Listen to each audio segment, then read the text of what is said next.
তো হ্যালো বন্ধুরা, এসে গেলাম আবার একটা নতুন ব্লগ নিয়ে। তো এই ব্লগটা বেশ কিছু মাস আগে শ্যুট করা, তো কিছু পারিবারিক কারণে এই ভিডিওটা অনেক লেটে আপলোড হচ্ছে। তো যাই হোক, আজকে আমাদের গন্তব্যস্থল হচ্ছে শিটং। তো এই প্রথম আমরা শিটং জার্নি করতে চলেছি। আর এই হচ্ছে আমাদের পুরনো গ্যাং। তো দেবরাজ আছে, আমি আছি, ওয়াইফ আছে, আরও সবাই আছি। আর এই আমাদের গ্যাংয়ের মধ্যে আজকে তিনজন নতুন আছে, তিনজন না দুজন নতুন আছে। তো এই দুজন নতুন গ্যাংয়ের মধ্যে একজন আছে সতীশ, এই যে দাঁড়িয়ে আছে, এই যে বিকাশ আর রোহিত। রোহিত তো পুরনো ছিল আগেকার। তো এখন আমরা চললাম রাত্রিবেলা 9টা কত ট্রেনে শিটংয়ের উদ্দেশ্যে। তো গুড মর্নিং সবাইকে। রাত শেষ হয়ে সকালের আলো ফুটলো। তো এই মুহূর্তে আমরা এখন কিষানগঞ্জ স্টেশন প্রবেশ করলাম। তো আর কিছুক্ষণ পর আমরা কিন্তু নেমে পড়ব।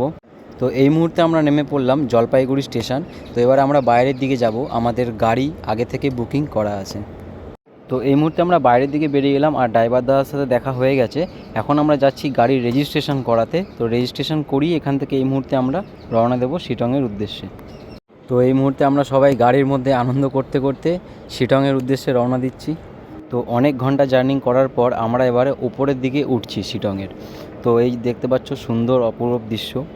তো এই মুহূর্তে আমরা যেই রাস্তাটার মধ্যে দিয়ে এখন যাচ্ছি, একবার তোমরা দেখো এই রাস্তাটার এমনই অবস্থা, মানে একদম গ্রামীণ রাস্তা। এখানে কিন্তু কোনো পাকা রাস্তা নেই, আর খুব রিস্ক। আমাদের এইখান থেকে প্রচুর পরিমাণে ভয় লাগছিলো, এমনভাবেই গাড়ি যাচ্ছিল।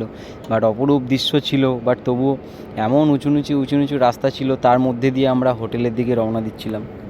তো ঘড়ির কাঁটায় এই মুহূর্তে বাজে 1:10। এই মুহূর্তে আমরা শিটং এসছি।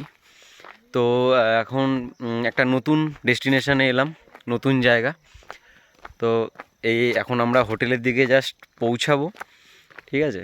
আমাদের এনজিপিতে আমরা নেমেছিলাম, তখন বাজে প্রায় ওই 9টা 10-15 দিক করে। তো তারপরে আমরা 2.5 ঘন্টার মতন গাড়িতে লাগলো, এখন 1 কিলোমিটার বাকি আছে। তো আমরা এখন হোটেলের দিকে যাচ্ছি, আর গাড়ি আমাদের সামনে দাঁড়িয়ে আছে। তো হঠাৎ করে এই শিটংয়ের প্ল্যান, শিটংয়ের আসার পরিকল্পনা ছিল না। তো একজন আছে যার সাথে আমার খুব চেনা জানা আছে, দীঘায় থাকে উনি, ওনার হোটেলেই আমরা গিয়ে বারবার উঠি। তো উনি বললো যে আসো ঘুরে যাও, শিটংয়ে একটা নতুন হোটেল নিয়েছি আমরা। তো সেই হিসাবে আমরা শিটং ট্যুরটা করলাম। তো চলো তোমাদেরকে গিয়ে দেখাবো শিটংয়ের হোটেল বা কেমন কি পরিষেবা কি সব কিছু দেখাবো। তো তারপর তোমাদের ইচ্ছে হলো তোমরাও আসবে।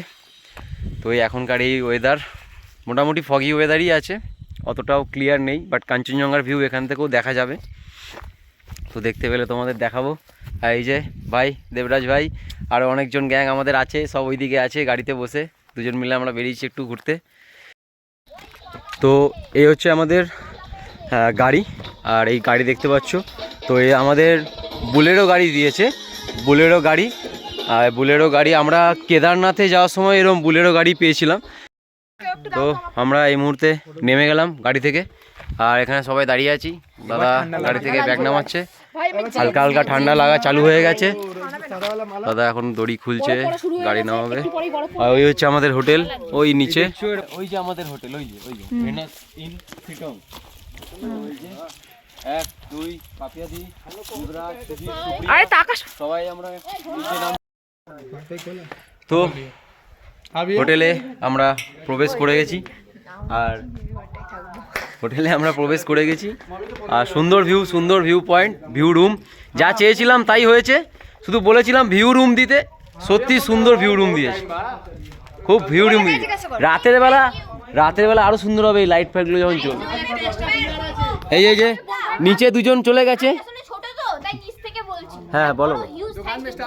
Thank you so much.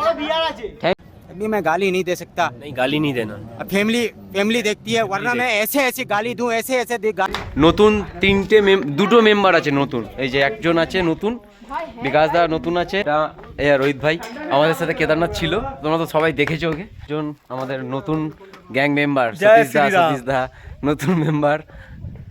Hello বন্ধুরা, তো এই মুহূর্তে আমরা স্নান টান করলাম, বেশ সুন্দর ওয়েদার, খুব ভালো। আর হ্যাঁ কাকা, তোমার এই হোটেল সত্যিই আমাদের সবার খুব সুন্দর লেগেছে, খুব ফ্যান্টাস্টিক লেগেছে। যেমন সুন্দর ভিউ, তেমন সুন্দর রুম, তেমন সুন্দর প্রত্যেকটা জিনিস, খুব সুন্দর লেগেছে, খুব সবাই খুব খুশি। অ্যান্ড আমিও খুব খুশি যে এদেরকে নিয়ে এসেছি, আর এদেরও সবার খুব ভালো লেগেছে লাঞ্চ করতে। তো চলো ওখানে গিয়ে প্যাকেজের মধ্যে আমাদের কী কী আছে না আছে সব তোমাদের দেখাবো। তো এই মুহূর্তে আমরা এসে গেছি ওপর থেকে নিচে, এই যে এখানে ডাইনিং রুম, এখানেই আমাদের খাওয়া দাওয়া হবে। তো এই এসে গেছে আমাদের দুপুরের লাঞ্চ, বেগুন ভাজা, ভাত, তরকারি, ডাল, আরও কিছু হয়তো আছে। এই যে আমরা সবাই বসে গেছি খেতে। তা এই মুহূর্তে আমরা বিকেলবেলায় একটু হোটেল থেকে দূরে হেঁটে এসে জাস্ট ফটোশ্যুট করতে এসেছি আশেপাশে। এই আমরা তিনজন মিলে দেখতে পাচ্ছ, আর এখান থেকে দেখা যাচ্ছে ওই যে দূরে দেখা যাচ্ছে আমাদের হোটেল। আর এই হচ্ছে সন্ধ্যের ভিউ। সন্ধ্যেবেলায় এত সুন্দর লাইটিং দিয়ে হোটেলটা সাজানো আছে, দেখতেই পাচ্ছ তোমরা। ওই যে দূরে দেখতে পাচ্ছ তোমরা, ওই দূরে ওই দিকে দার্জিলিং আছে, আর ওই দিকে আছে কাঞ্চনজঙ্ঘা, ঠিক ওইখানে। আর সত্যি এরকম একজন ছাড়া গ্রুপে কিন্তু মজা নেই। হ্যাঁ, আর সত্যি দেবরাজ, মানে তুই না থাকলে তো এত আনন্দ মানে খুব একটু কম হতো হয়তো। তুই ছিলি, খুব আনন্দ হয়েছে রে। এই মুহূর্তে সন্ধে হয়ে গেছে, আর আমাদের এখানে কিন্তু বারবিকিউ রেডি হচ্ছে। আমরা আগে থেকেই বলে রেখেছিলাম। দেখতে পাচ্ছ আস্তে আস্তে কিন্তু যত সন্ধে হয়েছে ঠান্ডা আস্তে আস্তে বেড়েছে। আর এই মুহূর্তে এই হোটেলের মধ্যে আর কেউ নেই, শুধু আমরাই আছি। আর এত সুন্দর পরিষেবা, এত সুন্দর সব কিছু ছিল না, খুব সুন্দর, খুব ভালো এই ট্যুরটা আমাদের হয়েছিল। আমরা এখন বসে আছি সবাই মিলে এখানে, ইভিনিং স্ন্যাক্স করব, প্লাস বারবিকিউ হবে। তো দেখতেই পাচ্ছ এত সুন্দর একটা পরিবেশ, আর বারবিকিউ যেখানে হচ্ছে সেখানে কি আর নাচ গান হবে না? তো আবার আমরা সবাই নাচ গানে লেগে পড়েছি। আর এই যে দাদাটাকে দেখতে পাচ্ছ তোমরা, এই দাদাটাকে তো মানে 10-এ 100 দিলেও হয়তো কম হবে, এত সুন্দর আমাদের পরিষেবা দিয়েছে, খুব সুন্দর। তো আমাদের এ হচ্ছে রাতের ডিনার হচ্ছে রুটি, চিকেন, আর এই যে ফুলকপি আলু ভাজা।